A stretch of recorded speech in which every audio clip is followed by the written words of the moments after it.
ضلعی حکومت کی نااہلی اور ناقص حکمت عملی کے باعث بھکر شہر میں کم وزن روٹی 7 روپے میں جبکہ نان 10 روپے میں فروخت ہو رہا ہے، جس کی وجہ سے غریب آدمی 2 وقت کی روٹی کھانے سے بھی ترسنے لگا ہے۔ موجودہ حکومت نے نیا پاکستان کا نعرہ لگا کر عوام سے ووٹ تو حاصل کیا تھا، لیکن اب عوام کو ہی ختم کرنے پر تلی ہوئی ہے۔ ہم نے تبدیلی کے لیے ووٹ دیا، لیکن تبدیلی نے عوام کی ایسی کی تیسی کر دی ہے۔ 5 روپے والی روٹی 7 روپے 8 روپے مل رہی ہے۔ عوام چاہتی ہے کہ وہ پہلی والی حکومت اس حکومت سے بہتر تھی، جنہوں نے ملک کو لوٹا لیکن عوام کو ریلیف ضرور دیا انہوں نے۔ روٹی جو ہے ابھی 7 روپے کا ہو گیا، آٹا جو ہے 70 روپے کا کلو مل رہا ہے۔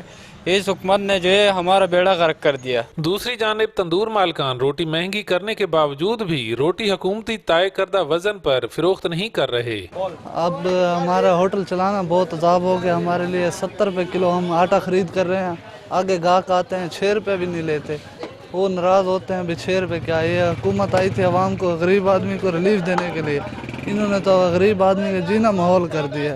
تندور مالکان کا روٹی مہنگی ہونے کے حوالے سے کہنا ہے کہ آٹا مہنگا ہونے کی وجہ سے نہ چاہتے ہوئے بھی مجبوری کے عالم میں ریٹ بڑھائے ہیں۔ کیمرامین سمیلہ شاکری کے ساتھ طارق حمید ملک، کوہ نور ٹی وی، بھکر۔